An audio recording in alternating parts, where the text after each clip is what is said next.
Hello, welcome back to another Chris's Beer Reviews. Thank you very much for tuning in to this one, and as usual, hope you're doing it really well. The camera's bouncing around a little bit, so if you have got a bit of screen movement, it's not yours, it's mine. Although it seems to have settled down now. Anyway, it's time for a beer review and also a little bit of a very small chat about PerfectDraft. So PerfectDraft are receiving quite a bit of criticism on the social medias recently because they've increased their prices. They're not huge increases, but nevertheless it's still an increase.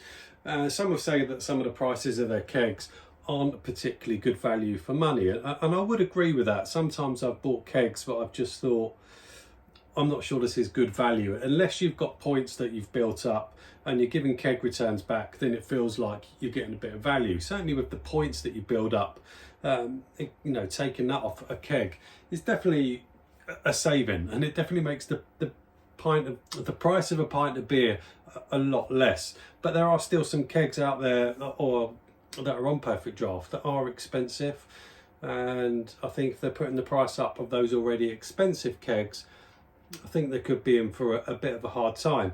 My biggest criticism of PerfectDraft is they're just not releasing or getting contracts or doing new deals with other people. I know they've obviously got that huge connection with AB InBev. Do AB InBev own PerfectDraft now? I'm not sure, because these machines aren't made by Philips anymore. So I don't know. I don't know the ins and outs of who owns PerfectDraft and how it's run, but they obviously do have a big affiliation with AB InBev. But there needs to be a shift. There needs to be a change in the range. You know, they need to start getting more breweries in, even if it's more Germans brewers in there. Just imagine getting something like Warsteiner, which is a cracking German beer that you can buy in supermarket for very little money. That would make an ideal keg if they sold it at the right price as well.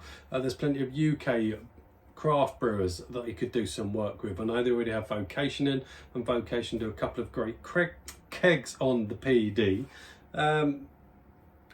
What they do, is it just Life and Death that's on the PD? Is Hop, Skip and Juice, is that still available? But yeah, there are breweries out there that could keg some beer for them, and hopefully at a sensible price. I know Northern Monk are just in the process or have released a keg, and it's Faith. Is it one of their Faith ranges? It's 4% ABV. No one wants that. It would sell initially, and then it would just stop.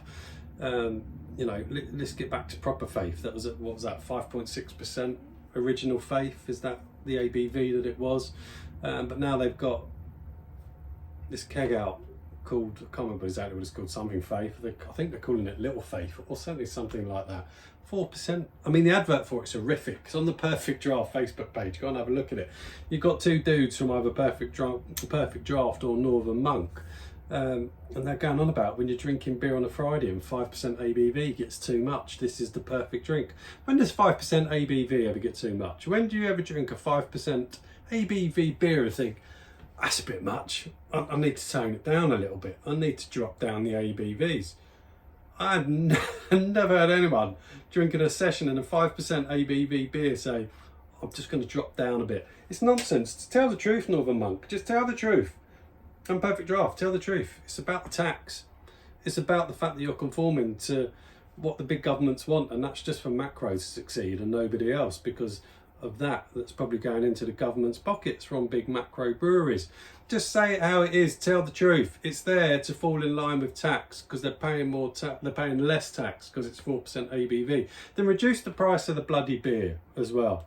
If you're paying less tax, reduce the price of the beer, pass that saving on. But oh no, you won't do that, will you? Anyway, ranting.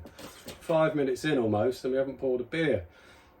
But what we are looking at is PerfectDraft Pro. We have got Jaipur on here from Thornbridge, and I needed to do this review before the keg ran out. It's down in the red, so it's getting close. But I wasn't planning on doing that sort of rant about PerfectDraft. It kind of just happened. I was going to mention them and their price increase, and then it's gone off, and shush. I haven't even had a beer today. Maybe that's why. I should have had a beer earlier. I might be a bit more chilled. Shush! Thank you. There we go. Anyway, it's in a Thornbridge glass, not that it matters, but it's a nice shaped glass. I like this, never ordinary, it says on the back. Still got good carbonation in it, considering we're getting right towards the end of the keg. On some kegs, the carbonation can drop off, but that has still got really good carbonation. What are we reviewing? I haven't even told you what we're reviewing, have I? We're reviewing Jaipur, but the thumbnail probably says that. What's the ABV on Jaipur? 5.9%, there we go. A decent ABV for a keg on the PD. There we go, let's have a little sniff. And Jaipur has been around a long time, hasn't it? Long time. Old but gold. Nice citrus, grapefruit, lemon, pithy, hoppy. Smells glorious. Cheers.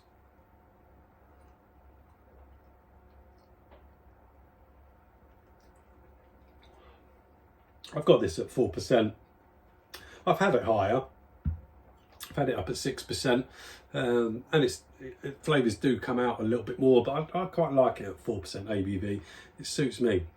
At 4% ABV? No, I was ranting about Northern Monk's 4% ABV.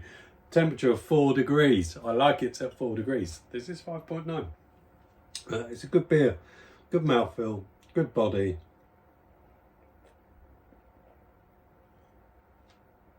Great carbonation, great easy drinking beer, even at 5.9% ABV. Good citrus vibe on the front, sweet citrus. Simple, it's a very kind of simple beer, but it's done really well. Pithiness is in abundance with Jaipur, absolute pithy abundanceness, if that's even such a word. Lovely grapefruit up front, lovely lemon up front, a little bit of orange in there as well. Then you just get a really good body, followed by just a lovely bitter, pithy, a bitter finish. And it's clean, it's pretty crisp, and it is extremely drinkable for 5.9% ABV. I could quite happily session it, and I wouldn't get to that point where I think, oh my goodness, I must drink something of lower ABV, like the Northern Monk ad on the PerfectDraft tells you to. Or says they do. Pathetic, absolutely pathetic advert from whoever put that together for PerfectDraft from Northern Monk. You can tell it's paid me off. But anyway, Jaipur, still a good beer. Jaipur is still a beer that I would buy regularly on the PD, but PerfectDraft, you're never going to watch my video, but if you ever were to, you've got to sort your range out now. Get rid of some of those Camden Hells, those stupid lager top, etc. Get rid of some of that Camden nonsense. Camden Hell's good, but the other Camden nonsense, get rid of that. Start getting some good breweries on board and have a little look at your pricing, and don't mug us off. That's all I've got to say. I'm done. See you on another one.